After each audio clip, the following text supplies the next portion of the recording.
recording audio through the headset. Why not begin this the way that I so often do? Testing, 1, 2. Testing, 1, 2. Speaking, there is a microphone. I'm wearing a hat and a bright sunny expression because it's a damn fine day. We're looking at blue sky. We're looking at a lot of good stuff. Now, let's orient our lens and get ready to party. Yes. All right. Here we go. Okay. Welcome to episode number 12 of Ride Along with Run Man. I am your host, Run Man. I'm the man that runs. And I'm going to take that left onto the sidewalk and begin the journey. Couple steps. Haven't been out today yet. Warm up the legs a little tiny bit. A minute or less. Whatever. Not really eyeballing my time too much. Whew. Before we get going, I want to say one thing. I am not the best editor. In fact, I don't edit, really. But I might make an exception for episode 11, part 1. That was a barely 3-part episode. It was mostly 2. Oh, I might have actually cut off the third one. Oh, no. I don't know if I uploaded it. Oh, well, it's like 7 seconds. Yeah, let's see. Where were we? Yeah, I wanted to just say that with any luck, I'll flip the display like a minute in. Let's start going. Like a minute or two into episode 11, part 1. Even with checking it, I failed to recognize that I had flipped the screen, and it just stayed flipped. I tooled around through the rest of that episode, just here and there. It was already pretty rough to watch, just like this one's gonna be, since I don't have like an auto-correction cam or anything like that. You're gonna be bouncing along like I am. But anyway, hey. So we'll see if I actually edit that episode in the studio or something and flip it around and get it online correctly so that it's only really nauseating and not hyperbolically, comedically nauseating to watch. The point of these podcasts is not to be good. The point is to get out and run and bring you guys with me. So we're doing that. Everything beyond that is a bonus for now. And before you fret and fritter, don't worry, I will eventually be getting some kind of corrective equipment for that jogging head problem. Yeah, I'll be doing that. So no worries. Oh, gotta love these intersections. This is that one. We're back home, by the way, so welcome me. Welcome. It's good to be back. Now, the fateful question is, do I go really, really short route, or do I go kind of regular route? I don't know. Let's feel it out as we go. How about that? No expectations. Remember, the motto of the podcast apparently is, expectations are low, morale is high.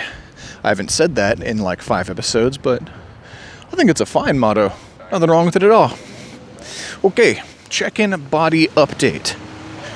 The fissure in the callousing part of my right, palm area of my foot, pad that is, it's doing pretty good. It feels great. It was a little sensitive yesterday, but not too bad. Once it got dry and clean, it was good.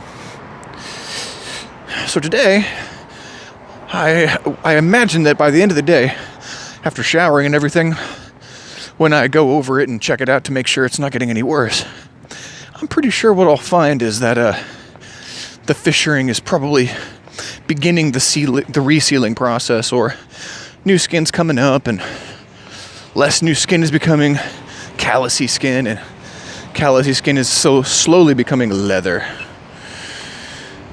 We'll get there. One step at a time, we'll get there. We are in no rush, remember?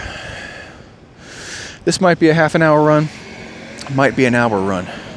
There's no reason why I wouldn't make it a longer run, except that it's basically peak time for delivering food around here. And I've still only made like one order. Did I tell you guys about that debacle? I did one order for Postmates. Basically, the week that Postmates got eaten by Uber Eats. So, so there's that. So I downloaded Uber Eats, and I got more tests to do and trials to run and things to sign and cards to get from the mail. That's okay. That's all good. But I am activated. Background check is solid. Pardon. Whew. And, yeah. I think today might be the day that we break our fast. Our 9-month fast on actually getting a little money and sacrificing time for it. Could be a great time. So we'll see. No biggie, right? Well, look, man. People love thinking of things as being very dire. I was in that position 3 or 4 days ago, like halfway through cat sitting. And I'll tell you, it was good to face it and own it and just sit with it. And then it was good to come back when I was ready to. What's this? It wasn't a tick. It was just like a little beetle thing. Well, he's in the air now. Pardon. I've had a lot of water and a lot of coffee. Nothing to eat. It's noon 35 or something like that. So those are more addendums to my little note on my body's condition. Calves are very sore. That's good. I like muscle soreness. Muscle soreness is great when alternatives are that gross overstretching feeling you get when you really go ham on stretching, and joint pain. We don't want none of that joint pain. We want clean, solid, good fare in terms of our body experience. When we run, as much as possible, discomfort is a part of the game. Your breathing does feel hotter the more you go, you know? Your diaphragm and your abdominals and your legs and everything is very active. If being active makes you uncomfortable, then you're like me. If it also feels amazing if you hold out for a little while and just keep on rolling. Oh, left hammy's a little weird. Okay. Just gonna, keep puttering along here. Short run or regular run? I'm gonna go regular. I'm feeling the force today. Oh, that's a red. That's a red. If I see anybody go, I'll go, but if not, ooh.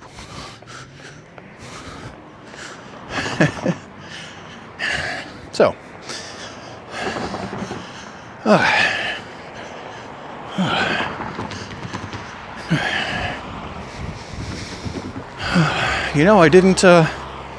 didn't take even 2 or 3 minutes to just sit down and consider what I might want to talk about this time with y'all on the road. It's nice to do just a little bit of premeditation. I sometimes do. Not this time.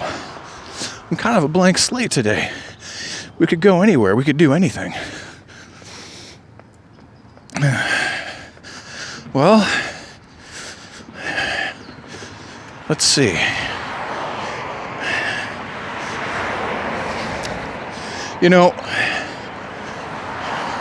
We talked about heart speak a few episodes ago, and we asked ourselves a series of simple questions. We can reiterate that, and then I've got another series of 4 questions I don't know. I don't remember what their heading would be. Let's see. Let's work with what we have, right? It's worth speaking again. Heart speak. Or whatever. It might not actually be called heart speak, but I think it's called heart speak. It's a technique where you take a moment when you're considering anything of importance and you ask yourself, all right, well, I feel the way that I feel about this thing. I think the way that I think. Got some assumptions. Maybe I'm not seeing the whole picture. But this thing that I'm considering, is it true? Is it even true? This thing that I'm fretting about, this thing that I'm looking to act on or whatever it is it true? Is it founded in reality? Okay, if no, well, that leads you somewhere. If yes, then you can go a little deeper, can't you? Question number 2. Is it absolutely true? Ooh. Is there any wiggle room? Is this thing be all end all? Nail in the coffin, it's done. Out of our hands. Cold, hard fact. If yes, that will inform you. If no, that informs you too. I personally like wiggle room. I'm a liberal-minded sort. I don't think of a lot of things as being set in stone, even when they are. You talk to me about, hey Justin, what about the fact that you're a person in a body? I'm like, okay, that's true. Is it absolutely true? I don't know where I am spiritually really with that. I would like to say that there's a consciousness in me, there's a consciousness of me, and I'm in a consciousness. And it's all kind of related. And if that's more true, I think that's more true. And I don't know if I can get the full picture. So, you know what I'll do? I'll just diverge like that and deflect a little. And it's no biggie. But I'm aware that I do that. So it's still useful to ask the question. It can still yield viable information. Hey, puppy. And, okay, well, that's nice, isn't it? We're halfway there. Question number 3. Who am I when I behave as if this is true? It's like, what do I do? What sorts of decisions am I making? What attitude do I have? How do I face this thing if it's true? That's a good question. Alternative. Last question. Not alternative, you ask them both. What am I like? What do I do? Who am I? When I conduct my affairs in such a way that I'm taking it as if this thing were not true. Right? You can ask this about your basic fears. I cannot receive love because I'm incapable of love. I don't deserve it. Well, is that true? You know, I'm really feeling like it's fucking true right now. Is it absolutely true? Well, I know I've had the experience of having moments where I wasn't in terrible pain. Maybe only moments, or maybe not. But I think for most of us in this world, I don't think it's absolutely true that I'm unlovable. I could be convinced, even if I'm not going to say it, there's probably a sliver in the door on that one. Okay? Who am I if I believe that I am not lovable?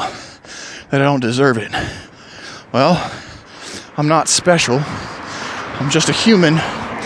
So I'm not any really different than anybody else. If I don't deserve love, then nobody deserves love. So fuck them. That's powerful. You know, you might not get there. That might be your answer 10 years from now. The first time you answer question number 3, the first time you come upon it, maybe you have a more primitive answer like, well, now I know. So now I can protect myself. And now there's nothing left to hurt. And I can stand up to anything, and I can do anything, and I can survive anything, and nothing means anything to me. So I'm totally free. Well, maybe later that question might reveal something different in you. You might come at it differently. I don't know. Question number 4. What do I act like if it is true? That's why you have to ask that question. That's why all 4 are important. Suppose with you, you're not acknowledging the crack in the door. It's a hard sell, bordering on non-negotiable. I don't think I can be lovable. I don't think it's true. I think it's absolutely true. I'm not lovable. Okay, who am I when I act like that's true? But then, what do I do if I just for shits and giggles, I'm free, remember? Didn't I just say that? What if I act in such a way, just for shits and giggles, like I am deserving of love, and me being a person and not being special, maybe we're all deserving of love. Oh boy. Have I been treating people like that? Sometimes I do. Sometimes I don't. You know? I'm not just barreling into people, sociopathing out on them all the time. There have been times, I can think of times when I've acted this way. I can see myself in that. Alright, well shit. Maybe I'll just try it out for a day. Maybe just 5 minutes of just deliberately being very loving in an appropriate way. Do a little research maybe. You know, take a chill pill. Breathe. Do something for myself as if there was a self worth doing it for. You know, that kind of stuff. Ooh, okay. So the right knee's talking. So that's heart speak. I'm not an expert on heart speak. I might even have the name of it wrong. I know one person who practices heart speak. 2 people. But I forget the full name of the first person. Barbara Joyce, Barbara Johansson, Barbara Callahan. Damn it. The other person, Dr. Ann Jensen. I believe that's N-A-N-N-E. Jensen, G-E-N-S-E-N. I think that's right. Look her up. Heart speak. I bet she's out there on the web, and I'll bet she talks about that stuff. Woo! Right hips, saying hello as well. But they're both not really climbing to, that level, right? So that's good. The second set of questions, I remember it now. I don't remember the name of it, but I guess it's just a checklist to go over. If you know the name of what I'm about to say, let me know. But the following questions would operate under the heading where you're considering whether or not you should talk to somebody about something. You have something you're thinking about saying to someone, bringing up in conversation, confronting somebody about, or letting go. You're thinking, do I, don't I? All right. If you want to tie that into heart speak, you could say, oh yeah, well, I see that this thing isn't working. It's absolutely true this thing isn't working. I have evidence that makes sense that I've cross-checked. People agree. So something must be done. The person that I act like when this is true, I see myself resolving this, or at least learning that it's not going to get resolved, so I can remove myself. And if I treat it like it's going to be all right and just keep on going along, I see this thing metastasizing. So, okay, boom, checklist operational, checks checked, T's crossed, I's dotted. Here we are. I need to talk to this person about this thing, or make some kind of a move. So, talking to that person, talking to other folks who are involved, whatever. You've got something to say to somebody. You're considering whether or not you want to actually air it or not. Here are, I think it's 4 questions. Could be 5. Let's get there. Okay. Should I or shouldn't I? Question number 1. It's actually the same question as Heartspeak. The thing that I'm about to bring up or say, is it coming from truth? Is it coming from fact? Is the thing that I'm claiming, saying, promoting, pushing, is it true? That's important. Might be the most important thing, I'm not sure. Okay. One way or the other, that gives you intel that you can use to move forward in your decision making. And that's good. So that's one question off the docket. Question number 2. Let's see. There's an order for these. It's good to presume them in order. Is it true?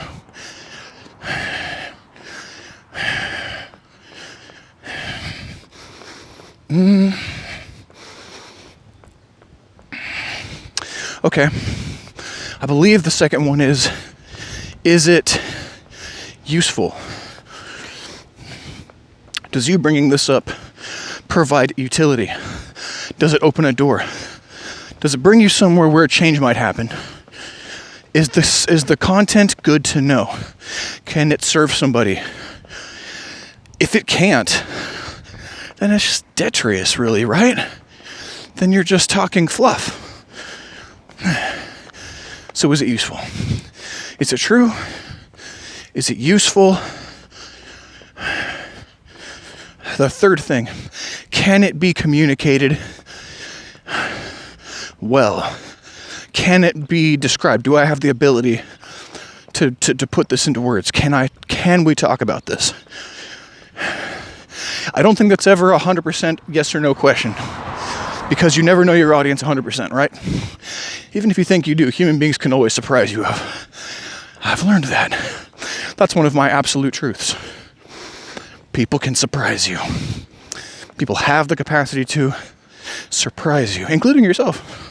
Hell, I'm out here talking to people while running.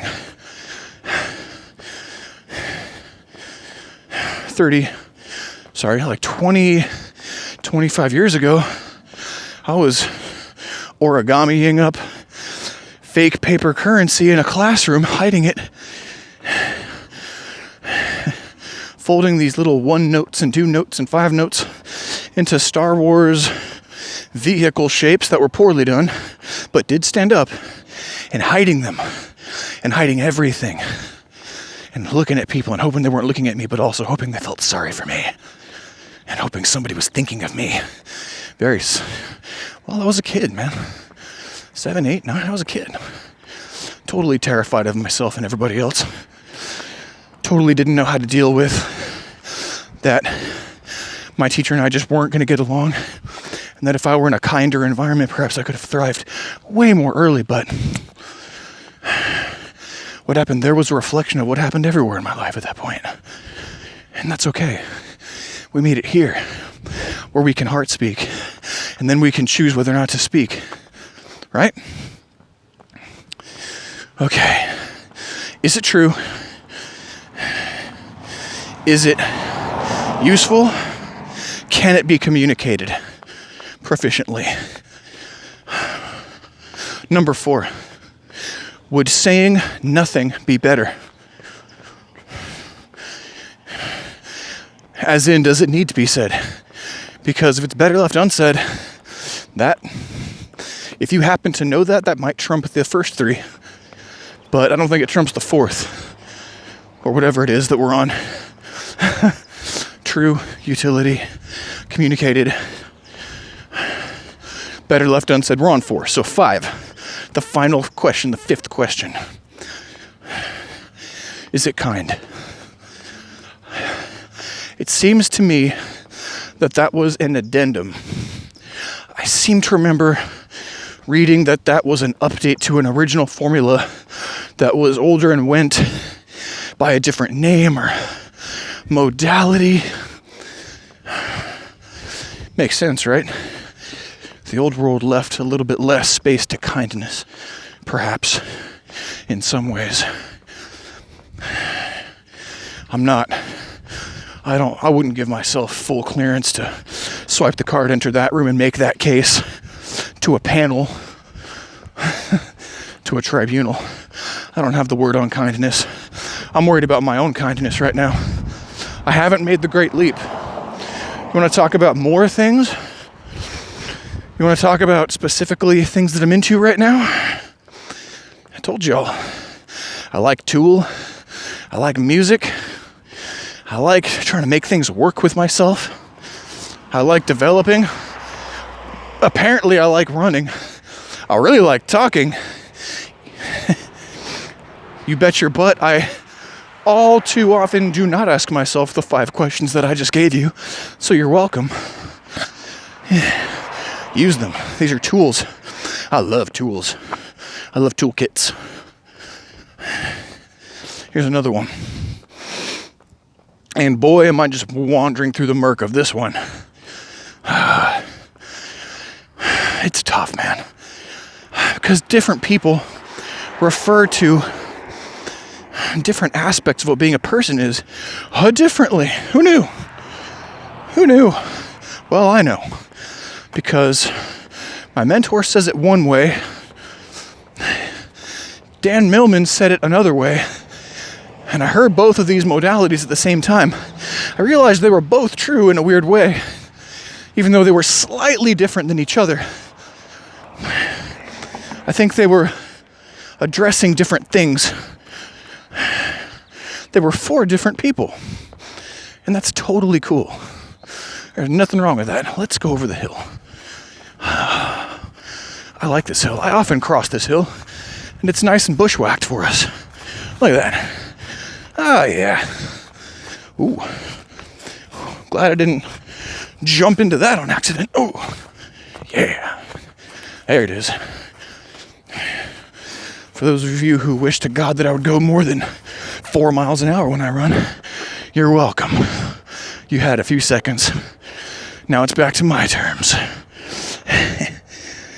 Okay. Let's take a good close look at the camera. Yes. Okay. All right. I'm not making that mistake again. I say, if I have anything to say about it, man, it's pretty clear out here. This is a pretty big parking lot, you know? Usually there's more happening out here. At least a little bit. I love it out here. Okay.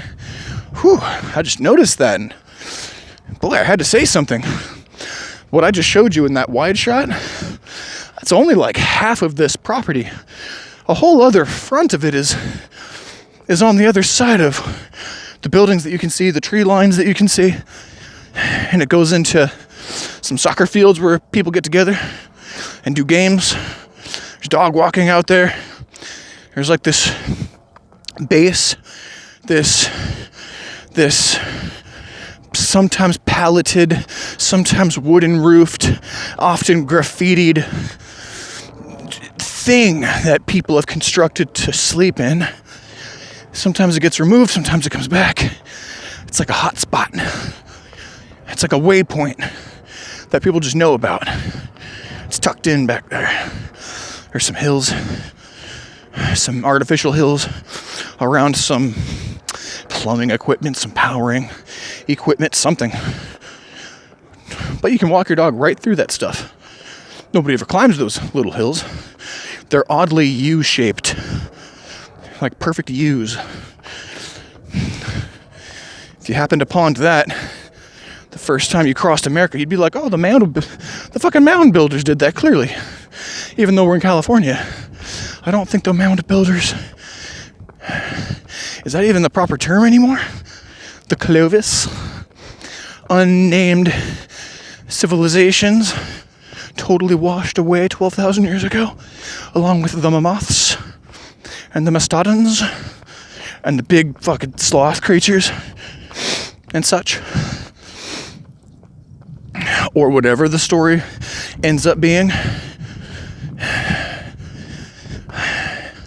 That's a whole different rant, isn't it? Well, we don't have to talk at all, you and I, if we don't want to. We can just take in the view. Man.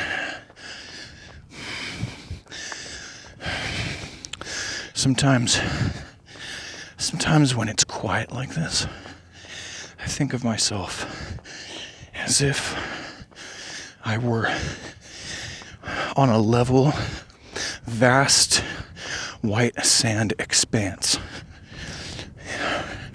in a comfortable but arid land under a blue sky with trees around and places to sit, places where there was soil, not sand, space everywhere, and peace and time to take as much as I want, to sort through my mind and to feel very deeply, no distractions, into my heart.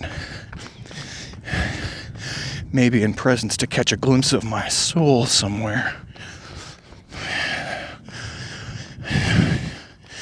I've often been taken to wonderful places within in moments like this. And this one time, maybe only this one time, you get to be here too. I don't have to be alone here. That's good. The more the merrier. There's an agreement that I had to heart speak my way out of about a zillion times. Am I alone? Mostly as a kid, a resurgence a few years ago. Coming up to a few months ago. But definitely mostly when I was a kid. Am I alone? I was almost ready to say that was absolutely true. Almost. And I would cry. I would toss and turn. Then I would breathe slowly. And in weird moments, I would sometimes remember that I just made all that strife up in my brain. There was no need for it. And it just, at a certain point, your stress, the more you roll it up the hill, eventually it finds a place to roll back down and relieve itself of its potential energy charge. And when it does, what are you like? Well, as for me, I experienced tremendous joy, connection. I received the antidote. I didn't necessarily listen every time, but I received an antidote very early on that said, well, it was that heart speak thing. Who am I when I act like it's false that I'm alone? I was like, oh, well, I'm thinking and breathing like, and I'm just acting like it's going to be okay. Like I'm not alone. I don't know what I am. Maybe I can just say that. And I'm still here and we're okay. I blinked and there was no oblivion. I'm going to go to sleep and there might not be an oblivion on the other side. Or there might be. And I didn't have the words for it then, but I have the words now.